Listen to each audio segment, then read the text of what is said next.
এই যুদ্ধ আমায় নিজেকে লড়তে হবে। এবার কর্ম আমাকে করতে হবে, আর এই শেষ কর্ম আমি আমার নিজের প্রেম দিয়ে, নিজের প্রাণ দিয়ে করব। এই কর্ম হয়তো আমার নয় রাধা, কিন্তু রাধা অবশ্যই আমারই।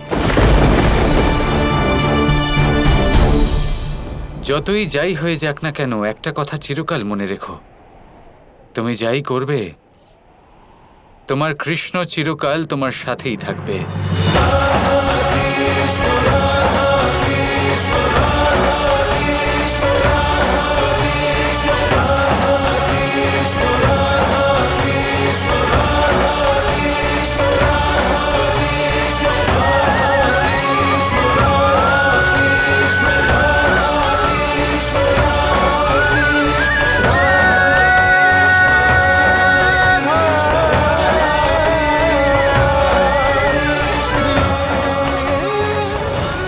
রাধা তো সত্যিই যাচ্ছেন, তাহলে কি আমরা ওনাকে ভুল বুঝলাম নাকি?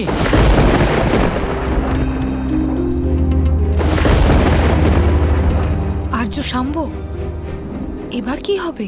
না, রাধা জলের তলায় জীবিত থাকতে পারবে না। রুদ্রের শক্তি আমার আছে, রাধার নেই।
মণি সুরক্ষিত স্থানে পৌঁছে গেছে কাকাশ্রী।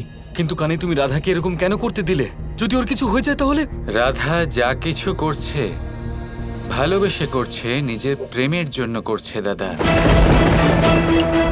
আর যিনি প্রকৃত প্রেমী হন তিনি কখনোই নিজের প্রেমিকে লড়াই লড়তে বাধা দেন না, তাকে তার লড়াই লড়তে দেন।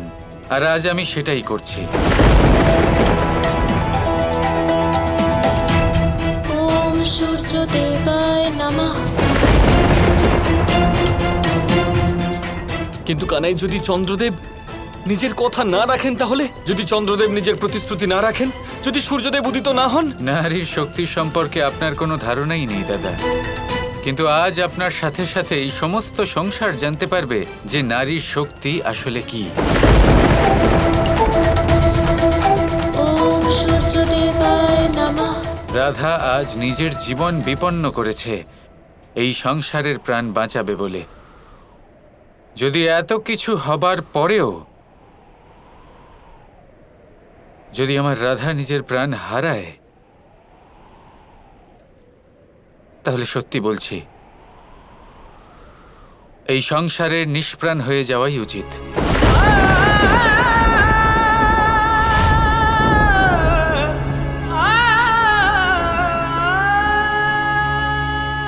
ওম সূর্যদেবায় নমঃ। ওম সূর্যদেবায় নমঃ। রাধা কৃষ্ণের জন্য যা করলো আর কেউ করতে পারবে না। দ্বারকাই ওদের ভালোবাসার প্রতীক। সত্যি বলেছ, সংসারী ত্যাগের কথা কখনো ভুলবে না। কিন্তু রাধা কি সফল হবে? গৌরী, এই সংসার এই রকম পরম তপস্যার তেজ দ্বারা চালিত হয়, সূর্য দ্বারা নয়। রাধার তপস্যাতেও সেই তেজ আছে।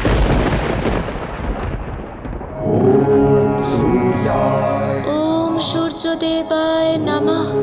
ওম সূর্যদেবায় নমঃ।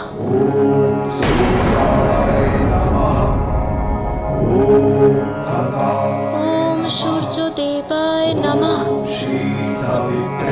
सूर्यनारायणाय नमः।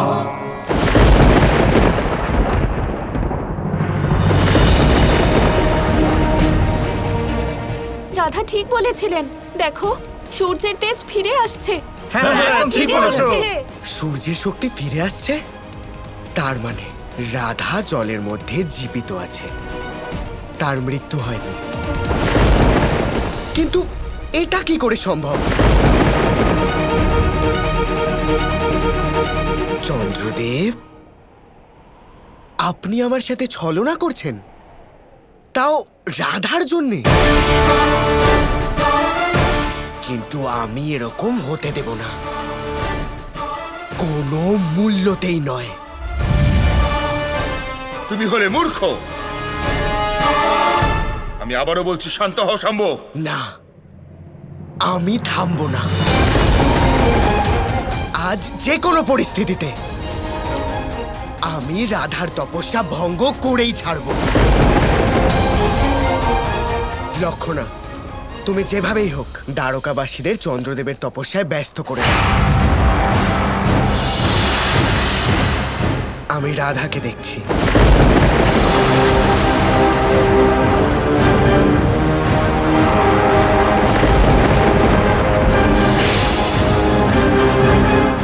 দ্বারকাবাসীরা, শ্রী রাধা এক্ষুনি জল থেকে বাইরে চলে আসবেন, কিন্তু যদি চন্দ্রদেব চলে যান তাহলে সবকিছু শেষ হয়ে যাবে, দ্বারকা নষ্ট হয়ে যাবে। দয়া করে সকলে চন্দ্রদেবের প্রার্থনা করুন। ওম চন্দ্রদেবায় নমঃ।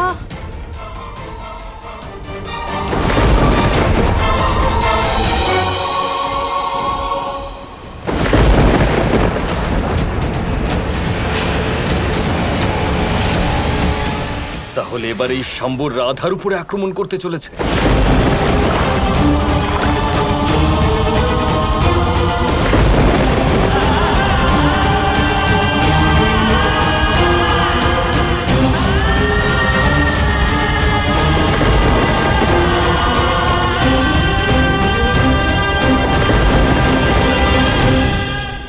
পঞ্চমহাভূত জীবন রচনায় এর অবদান অনস্বীকার্য।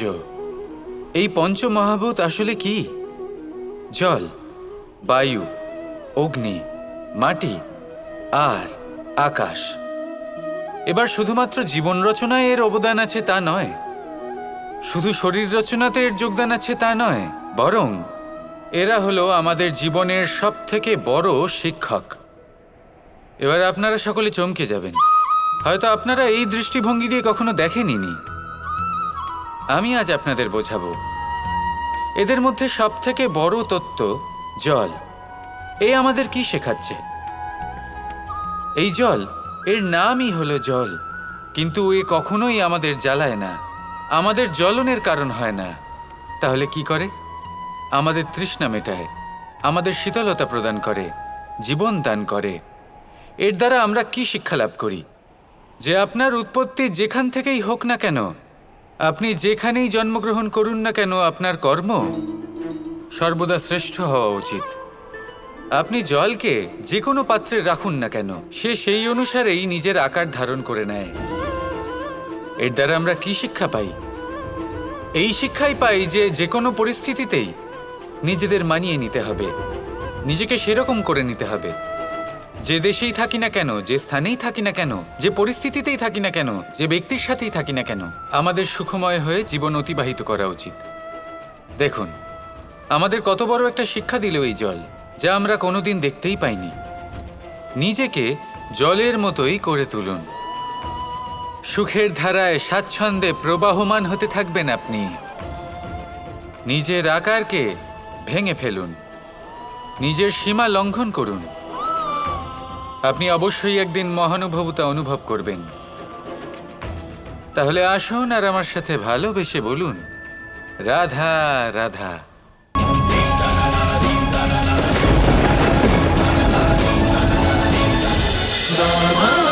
Kৃষ্ণ কৃষ্ণ কৃষ্ণ কৃষ্ণ